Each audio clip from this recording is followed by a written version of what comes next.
All right, let's get into it. Today, we are talking about deep work and why it might just be your superpower in this crazy, distracted world we live in. So let me ask you something. Do you ever feel like you're just busy, but not actually productive? You're at your desk all day, your inbox is exploding, you're jumping from task to task, and then at the end of it all, you're kind of left wondering, what did I really get done today? Well, you are definitely not alone. I mean, check this out. A big study by McKinsey found that the typical knowledge worker spends more than 60% of their work week just on digital communication and searching the internet. And you gotta believe that number has only gone up since then. Think about that. That is a huge chunk of time spent just reacting to things, instead of actually creating anything new. We're busy, for sure, but a lot of that busyness is just shallow. The funny thing is, this isn't some brand new problem. What is new is how much we just seem to accept it. Historically, the greatest minds knew they needed to get away from it all. I mean, take the famous psychiatrist Carl Jung. To come up with his biggest, most revolutionary ideas, he literally built a stone tower out in the woods. No electricity or anything. It was his personal retreat where he could just think and write for hours on end, totally uninterrupted. And he wasn't the only one. How about Mark Twain? He wrote a huge chunk of The Adventures of Tom Sawyer in this little shed way out on his property. It was so far from the main house that his family had to blow a horn just to get his attention for dinner. And look, this isn't just some quaint, old-timey habit. Think about Bill Gates. He's famous for his Think Weeks. Twice a year, he completely disconnects, goes to a cottage by a lake, and does nothing but read and just think. Big picture stuff. And it's not just for fun. One of those weeks is where he came up with the huge decision to pivot Microsoft toward the internet. So, what's the deal here? What did all these incredible people know that so many of us seem to have forgotten? Well, it's simple, really. They understood the unbelievable power of just focusing without being interrupted. They knew what they were up against, and it's what we're up against now, the age of distraction. Our entire work culture has been completely rewired. Things like email, social media, Slack, all these tools are constantly vying for our attention. And honestly, it's costing us a lot more than we think. There's this great quote from the writer Nicholas Carr that just nails it. He said, "What the net seems to be doing is chipping away my capacity for concentration and contemplation. And here's the really scary part. Spending all our time in that shallow, frantic state doesn't just make it hard to focus right now, it might actually be rewiring our brains and making it harder to focus, period."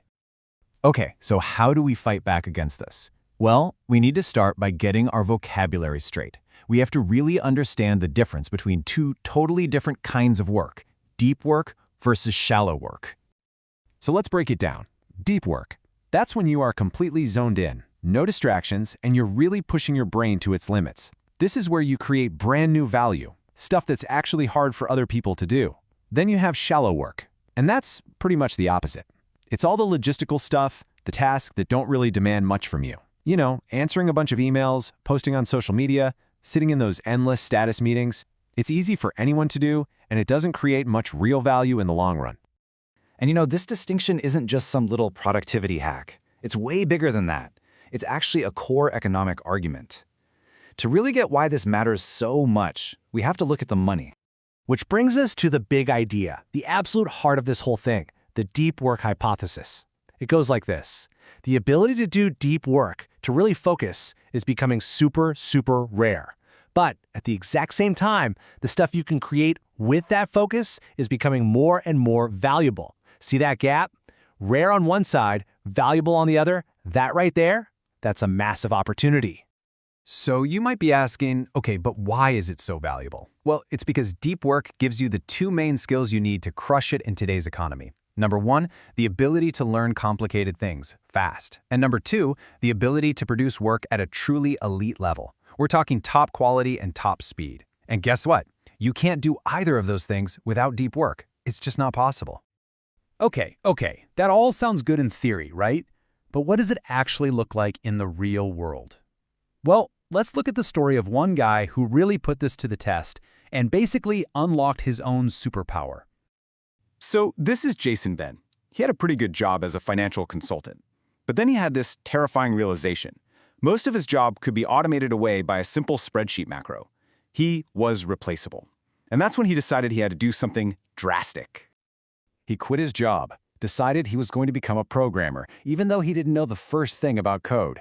But Jason was smart. He knew his real problem wasn't just learning to code, it was that he had forgotten how to learn.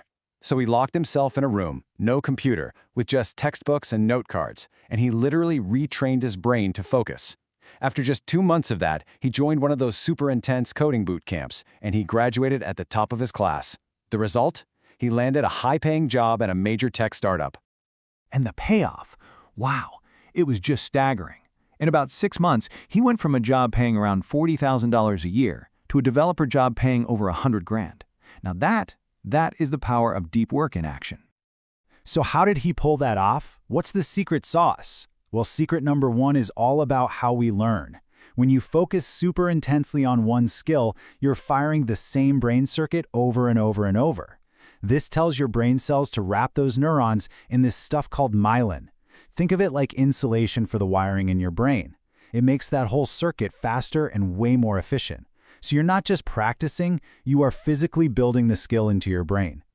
And secret number 2 is all about how we produce our best work. See, every time you switch from one task to another, say from a report to a quick email, a little piece of your attention gets left behind on that first task. They call it attention residue. So if you're constantly checking your email or glancing at your phone, you're always working with a piece of your brain tied behind your back. You're never giving anything your full undivided attention. But when you focus on just one thing for a long time, you get rid of that residue and you can perform at your absolute best. But here's the thing. This whole deep work idea, it goes way beyond just making more money or beefing up your resume. It's actually about building a better life. You know, the science writer Winifred Gallagher really figured this out after she was diagnosed with cancer. She realized that our brains basically build our reality based on what we choose to pay attention to. So think about it. If you spend your day focused on meaningful, challenging, deep work, your brain starts to see the world as a place that's rich, important, and full of meaning. Compare that to the world of your inbox, right? That's a world filled with stress and frustration and just unimportant stuff. It's not a great place to live. But the world you live in when you're deeply focused, when you're creating something, honing a craft, that's a fantastic place to be. So in the end, a deep life isn't just a more productive life. A deep life is a good life. So I'll leave you with this one, really important question to think about. How much of your own work is truly deep? How much of your day are you spending on the stuff that matters versus all that shallow noise? Because honestly, the answer to that question could change everything, not just your career, but your entire life.